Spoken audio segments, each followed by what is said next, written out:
नमस्ते। Breast cancer एक बहुत ही गंभीर बीमारी है और उसकी वजह से एक महिला को अपना एक शरीर का अंग खोना पड़ता है। इस समय में उनको किसी अनजाने की सहानुभूति नहीं चाहिए होती है और जो उनको बार बार ये याद दिलाए कि वो एक ब्रेस्ट कैंसर सर्वाइवर है और वो एक ब्रेस्ट प्रोस्थेसिस पहनती हैं। उनको चाहिए कि लोग उनकी कंडीशन को समझे और हौसला अफजाई करें। हम प्रयासता में ये बहुत अच्छी तरीके से समझते हैं, इसलिए हम महिलाओं को सिर्फ सिंपैथी नहीं बल्कि एक ऐसा सॉल्यूशन देना चाहते हैं जिसको पहन के उन्हें नॉर्मल महसूस हो। इसलिए हम पर्सनलाइज्ड ब्रेस्ट प्रोस्थेसिस और ब्रेस्ट इम्प्लांट्स बना रहे हैं जो ना सिर्फ उनको नॉर्मल महसूस कराएगा बल्कि उनको कॉन्फिडेंस भी देगा जो जैसे पहले उनके साथ था कैंसर होने से पहले। आज हम एक केयर टेकर या करता से बात करेंगे। इन्होंने अपनी पत्नी मिसेस डेजी की पूरी पूरी तरह से देखभाल की है, जो एक ब्रेस्ट कैंसर सर्वाइवर हैं। रादर ये मैं कहूंगी कि वो ब्रेस्ट कैंसर से जूझ रही थी। हमें लगता है कि इनकी contribution as a caretaker और अ केयर गिवर जो को इग्नोर नहीं कर सकते हैं, क्योंकि उनकी जो जर्नी है वो भी बहुत इंपॉर्टेंट है। इनको ना सिर्फ एक पेशेंट के आगे निडर खड़ा रहना पड़ता है बल्कि इनको अपना मेंटल बैलेंस भी मेंटेन करना पड़ता है। प्रदीप चंद्राकर एक ऐसे ही केयर गिवर हैं। वेलकम प्रदीप जी, और धन्यवाद आज हमें आप अपना कीमती समय दे रहे हैं। सो प्रदीप जी, आप अपने बारे में कुछ बताएं। Thank you Shilpi ma'am. Really it's a good opportunity कि मैं दूसरों को शायद इसके माध्यम से कुछ सजेस्ट कर पाऊंगा और वो जिस मानसिक हालात से जूझ रहे होंगे शायद मैंने जो भी फील किया है और शायद शेयर करूं तो उनको अच्छा भी लगेगा और उसको हेल्प हो सकता है। आई एम श्योर कि आपने जो भी माध्यम निकाले हैं इसको कि पब्लिक तक अवेयर करने के पर्पज से ऐसे लोगों का जो हम हेल्प कर सकें, it's a very good thing. और मैं क्या इसमें मदद कर सकता हूँ, आप बिल्कुल बेहिचक पूछ सकती हैं और मैं बताऊंगा उसमें जो भी हुआ हो। थोड़ा सा मैं ब्रीफ अपने बारे में इंट्रोड्यूस कर लूँ। Myself Pradeep Chandrakar. I am a senior professional working in a Niflux group. Since last 27 years I'm in lighting field with different corporates I have worked. Being a senior management team, definitely I have to work for 24 hours, it's not for 8 hours working. So definitely stress level भी होता है और we have to make decision during odd times also. So we have to motivate our teams definitely. तो जब family में ऐसे issues आते हैं तो डेफिनेटली मैनेजमेंट से भी कुछ एक्सपेक्टेशंस होता है कि हम कंटिन्यू जॉब में भी रहें और फैमिली को सब कुछ को मैनेज करना होता है। तो मेरे 2 बेटियां हैं और हम प्राइवेट जॉब में होने की वजह से डिफरेंट सिटीज में मूव आउट हुए। बड़ी खुशी हुई जब मैं 2016 में बेंगलोर शिफ्ट हुआ। उससे पहले क्या मैं इंट्रोडक्शन से थोड़ा सा ब्रीफ कर दूं जो प्रॉब्लम्स हुए थे? Sure sir. 2013-14 से डेजी मेरी वाइफ है, उनको बैकेक का प्रॉब्लम स्टार्ट हुआ था। स्टार्ट कर सकता हूँ या थोड़ा सा ज्यादा होना स्टार्ट हुआ था। उससे पहले तो नॉर्मल सा कभी कभी बीच में होता था, पर 13-14 में उसने ज्यादा पेन फील करना स्टार्ट हुआ। फिर हमने Fortis, Medanta, spinal cord injury centre, ऐसे बड़े बड़े एलोपैथिक ट्रीटमेंट सेंटर में गए और कोई बेनिफिट नहीं मिला। 2-3 साल तक ट्रीटमेंट चलता रहा, कभी 1 महीने मेडिसिन चल रहे हैं, कभी 3 महीने मेडिसिन चल रहे हैं। इसके बाद हम नेचुरोपैथी करवाए। इस 3 साल में काफी कुछ किए, नेचुरोपैथी, होम्योपैथी, एलोपैथी, आयुर्वेदिक। हम सभी बड़े बड़े सिटीज में, बड़े बड़े हॉस्पिटल्स में गए। तो बैकिक का ही ट्रीटमेंट चल रहा था उस टाइम में, और वो विंटर में बहुत ज्यादा होता था, बाकी टाइम में थोड़ा सा कंट्रोल होता था। But through pain killer medicine और थ्रू नर्वस सिस्टम बहुत सारे अलग अलग लोगों ने ट्रीटमेंट किया। फिर कई बार ऐसा हुआ कि कंटिन्यू 2 मंथ्स के लिए फिजियोथेरेपी भी करानी पड़ी। तो by grace of God we can say कि हमने जब बेंगलोर शिफ्ट हुए तो मुझे लगा यहाँ पे क्लाइमेट में कोई विंटर इतना होता नहीं है, शायद अच्छा रहेगा, ऐसे कोई प्रॉब्लम नहीं होगी। इनिशियली हमने बहुत अच्छा फील किया, क्लाइमेट बहुत अच्छा था। फिर विंटर में सेम बैकेक स्टार्ट हुआ। हम फिर से वहाँ पर फिजियोथेरेपिस्ट के पास गए जो स्पेशल था। हमने गूगल में सर्च किया, फ्रेंड सर्कल से कॉन्टेक्ट किए, उन्होंने भी वैसे सजेस्ट किया जो यहाँ पर ट्रीटमेंट चला था, 1 महीने में या 2 महीने में ठीक कर दूंगा। हमने वो भी ज्वाइन किया। उसकी ज्वाइन करने के बाद में मार्च 2018 की बात कर रहा हूँ मैं, तब तक 3-4 इयर्स निकल चुके थे, बैकएक का ट्रीटमेंट चल रहा था। मार्च 2018 में डेजी की मदर आई थी, उनका पैर का ऑपरेशन हुआ था, नी का ऑपरेशन हुआ था। ठीक होने के बाद वो चली गई। उनके जाने के दिन ही उसको थोड़ा एहसास हुआ जब ड्रेस चेंज कर रही थी कि उसको राइट आर्म के पास थोड़ा सा पेन फील हुआ। उसको थोड़ा सा गिल्टी सा लिम्फ से जो उनको लिम्फ नोड से फील हुआ।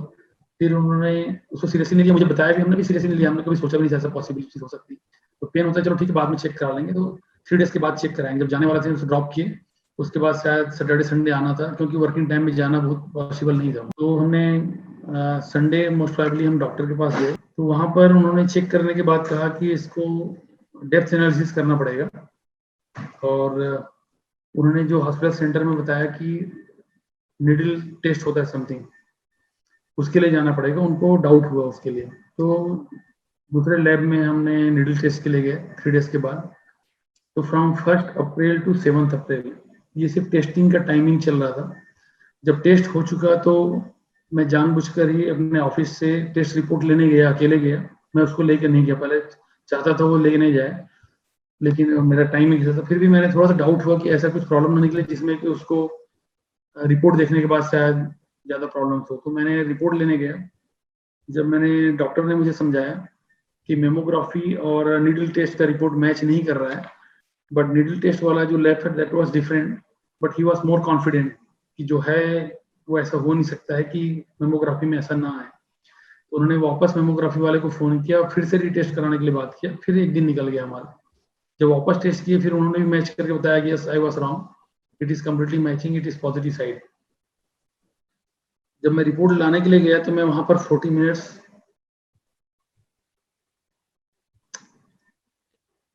Sorry, no problem sir. देखिए वो सिचुएशन डेफिनेटली बहुत ऑड है कि वर्ड सुनना मीन्स कि पैरों तले जमीन निकल जाना। सिर्फ मीडिया में सुनना, न्यूज में देखना, दैट इज डिफरेंट थिंग। और हमने कहीं आसपास फ्रेंड सर्कल रिलेशन में कभी ऐसा सुना नहीं था। और वर्ड सुनने का मतलब है कि नाउ इज गॉन। तो 40-45 मिनट तक मैं बैठा रहा कि what should be the next step. फिर मैंने इमीडिएटली मेरे चाचा जी, रियल चाचा जी इस डॉक्टर, जब उनको बताया तो उन्होंने पूरा कॉन्फिडेंस दिया कि दिस इज नॉर्मल थिंग, और वो लोग तो काफी पेशेंट्स देखे हैं, ऐसे चलते हैं, कोई it's not serious case nowadays, इसका इजीली ट्रीटमेंट हो सकता है और it will not get repeat, don't worry, it is initial timing you are facing. तो उन्होंने कुछ डॉक्टर सजेस्ट किए मुझे टाटा मेमोरियल में। और फिर मैंने 40 मिनट्स के बाद में सोचा कि अल्टीमेटली मुझे तो लीड करना है, केयर करना है। और जब मुझे ऐसा फील हो रहा है तो पता नहीं उसको कैसे फील होगा। So that was quite challenge कि मुझे टेक केयर करना है। फिर उसके बाद जो भी कॉन्फिडेंस बिल्डअप करके मैंने उसको समझाने के लिए पूरा प्लान किया, एक्टिंग किया कर सकता हूँ मैं, और उसको बताया कि यार हमें अभी आगे। फिर मैंने गूगल में सर्च करता रहा उस 40-45 मिनट, अगेन घर तक जाते थे कि कौन से डॉक्टर को दिखाएं। फिर मैंने उसको बगैर बताए हॉस्पिटल गए जो ट्रीटमेंट करते हैं वहाँ पर, उनसे ट्रीटमेंट की पर्पस समझा, कैसे होगा, क्या टाइम टेकिंग है।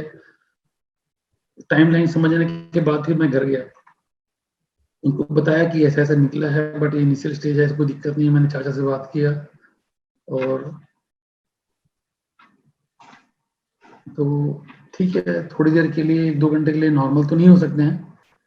और उसके बाद में हमने बोला कि ट्रीटमेंट तो कराना पड़ेगा, दूसरा ऑप्शन ही नहीं है। और इट्स नॉर्मल नाउअडेज की, हमें 2-3 लोगों ने भी बताया कि उनके यहाँ ये था, ऐसा था, फ्रेंड सर्कल में बताया कि it's normal thing, it's can be gate treated. और बेंगलोर में है तो उसकी कोई प्रॉब्लम नहीं है। तो फिर मैंने 2-3 दिन तक गूगल में सर्च करना स्टार्ट किया कि कहाँ पे ट्रीटमेंट करा सके। मैं चाहता था कि मैं टाटा मेमोरियल में जाने के बाद 1 महीना 1.5 महीने तक ट्रीटमेंट चलना है तो हम तो पजल हो जाएंगे, पता चला दूसरा स्ट्रेस लेवल बढ़ जाएगा, तो हम यहीं रहते हुए ट्रीटमेंट कराएंगे।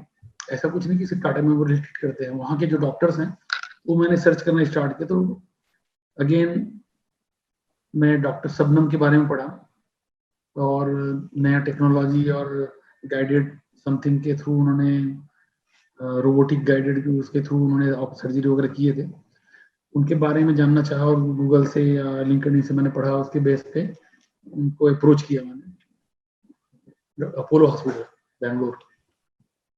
उनसे मिलने के बाद तो 70% मेरे प्रॉब्लम ही खत्म हो गए, जिसमें उन्होंने गाइड किया। Really, she is a one kind of God, we can say. She treated just like a sister.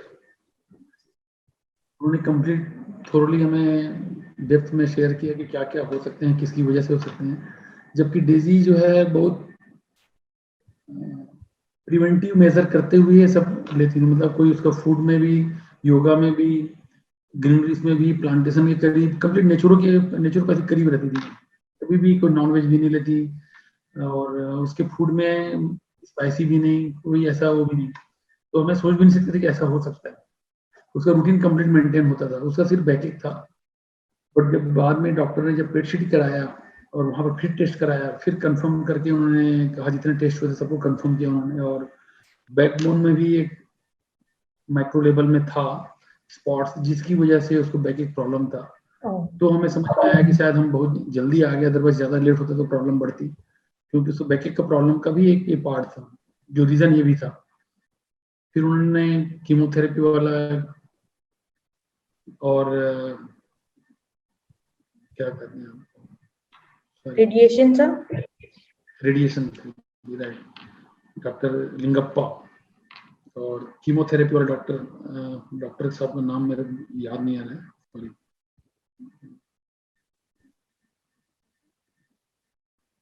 मेरे को उनका नाम याद नहीं आ रहा है भाई। No problem sir. वो यंग एज के थे, मैं उनके बारे में बताना चाह रहा था। डॉक्टर शबनम से तो हमने काफी इम्प्रेस हुए, और जो कीमोथेरेपी जो देने वाले डॉक्टर थे वो यंग थे, तो मुझे लगा ये तो यार यंग है और ऐसे ट्रीटमेंट में मैं चाहता था कि एक एक्सपीरियंस वाला डॉक्टर से ट्रीटमेंट कराऊं। तो फिर भी मैंने अपना क्वेरीज जो था डॉक्टर साहब के सामने रखा, डॉक्टर शबनम के सामने। उन्होंने बताया कि कीमोथेरेपी एक प्रोसेस है, वो केमिकल के थ्रू साइज को रिड्यूस करेंगे, देन फाइनल सर्जरी वही करेंगे, डॉक्टर शबनम ही करेंगे, उसमें डरने की कोई बात नहीं। अगर आपको लगता है यहाँ पर ऐसे हैं, तो उन्होंने दूसरा सजेस्ट भी किया, बाहर लेबोरेटरी में भी कीमोथेरेपी होते हैं। तो मैं बोला नहीं, मुझे फिर ट्रीटमेंट यहीं से लेना है, मुझे बाहर नहीं जाना है, जो भी करना है। जब डॉक्टर अपोलो हॉस्पिटल ही ट्रीटमेंट कर रहे हैं तो फिर मैं यही कराऊंगा, सब चीज के लिए एक ही जगह जाना ज्यादा बेटर होगा। फिर हमने वहां से स्टार्ट किया, करीब 16 डोज लगे उसको कीमो के, और जो कीमो डोज था वही एक बहुत, जब मैं उसे गूगल में पढ़ता था उसके बारे में, उसके साइड इफेक्ट के बारे में,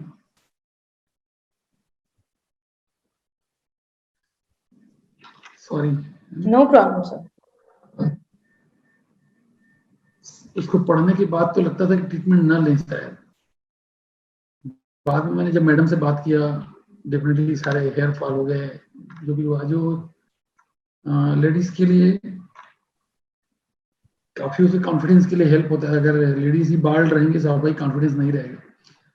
तो बट ये सब मैं अकेले में फील करता था कि हाँ कैसे उसको मैं गाइड करूं, बट उसके सामने जाने के बाद मेरे को कॉन्फिडेंस होता था। अकेले डेफिनेटली मैं अपना जैसे भी एडजस्ट करूं, जो भी सोचूं। उसके बाद डॉक्टर साहब ने कहा कि डॉक्टर शबनम ने कि आप गूगल पढ़ना बंद करिए, गूगल पढ़ के डॉक्टर नहीं बन सकते हैं, उसमें बहुत सारे बॉडी टू बॉडी डिफर होता है और एक्शन भी डिफर होते हैं, ट्रीटमेंट भी डिफर होते हैं, सबके कैंसर का ट्रीटमेंट सेम नहीं होता है, तो बॉडी के रिएक्शन पे भी डिपेंड होता है।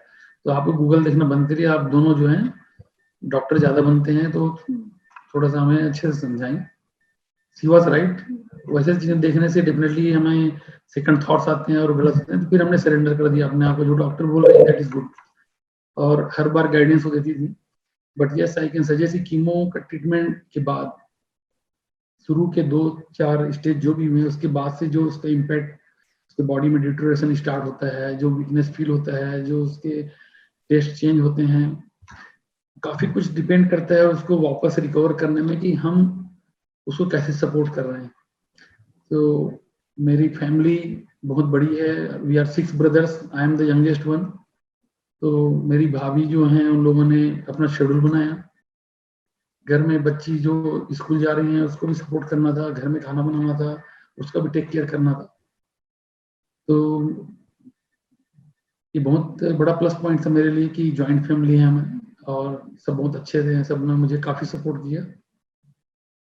तो भाभी लोगों ने शेड्यूल बना करके, और एक उसकी सिस्टर भी, वो लोग शेड्यूल की बेस पे 10 डेज 15 डेज के लिए आती थी बेंगलोर, और जो भी उसको मोटिवेट करना है, सपोर्ट करना है, गाइड करना है, सब ने काफ़ी हेल्प करी उन्होंने। उसके बाद आया 14 नवंबर का टाइम, जब साइज 2-3 बार चेक किया गया इस पीरियड में, हाँ रिडक्शन हो चुका है, now they can go for operation. तब तक मैं भी थोड़ा सा नॉर्मल हो चुका था कि हाँ ऑपरेशन होना है, now she will be okay. Doctor साहब ने हमें कंप्लीट गाइड किए थे।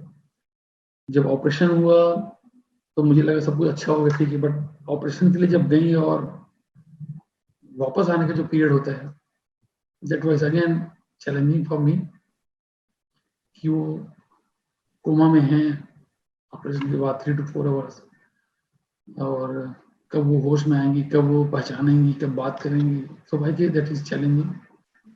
और इस पीरियड में जो कोमा का पीरियड, सॉरी, जो ऑपरेशन से पहले का जो पीरियड है, that is more important, that is more challenging, कि उसको मोटिवेट करना है, उसको कॉन्फिडेंस में लेना है। बहुत अच्छे से जिया, और कह सकता हूँ कि उन्होंने बड़ा क्रिएटिव जो अपने लाइफ का अभी तक जो मैरिज के बाद 18 ईयर्स में नहीं किया था, वो उस 1 ईयर में काफी कुछ किया। उस पीरियड को उन्होंने कंप्लीट इंजॉय किया, कह सकता हूँ कि इंजॉय करने के लिए, मतलब अपने कॉन्फिडेंस के लिए उन्होंने किया।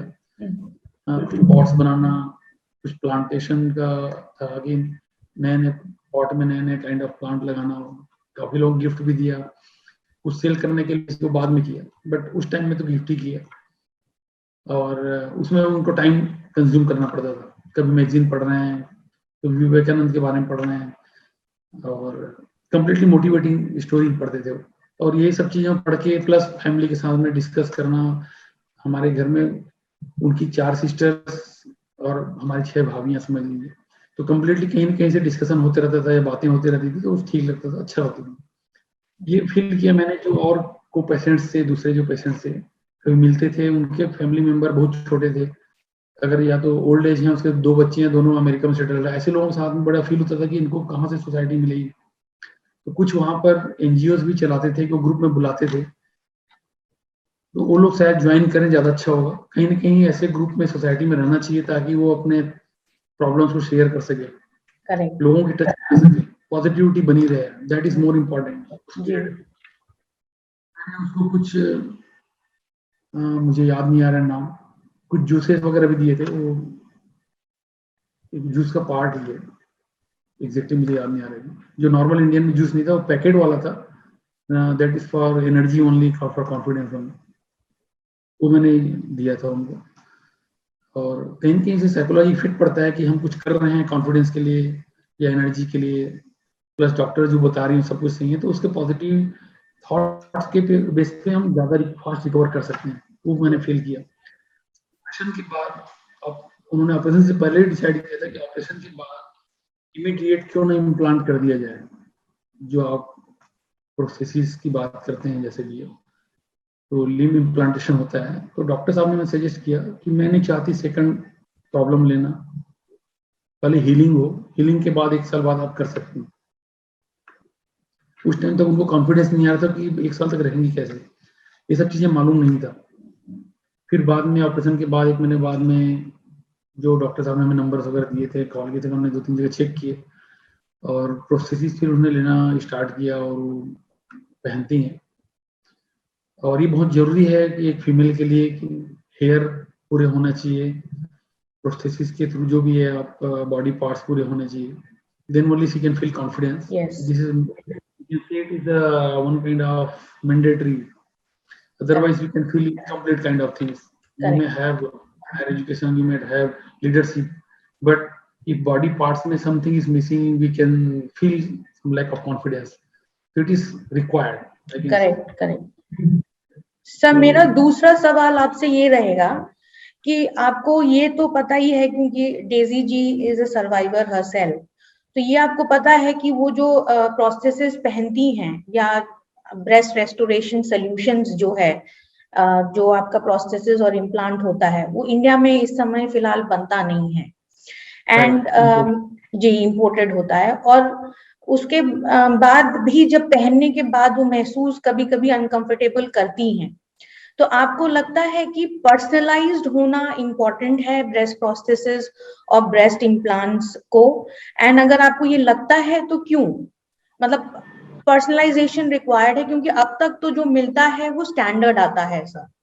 तो पर्सनलाइजेशन कितने हद तक उनका कॉन्फिडेंस, क्योंकि हमें एज अ कंपनी जो इस पे काम कर रही है, हमें लगता है कि उनको पर्सनल बॉडी पे इमेज जो है अपना, प्लस कॉन्फिडेंस जो पहले था उनका कैंसर होने से पहले या अपना ब्रेस्ट खोने से पहले, वो वापस आता है क्योंकि नॉर्मल आप दिखना शुरू करते हैं।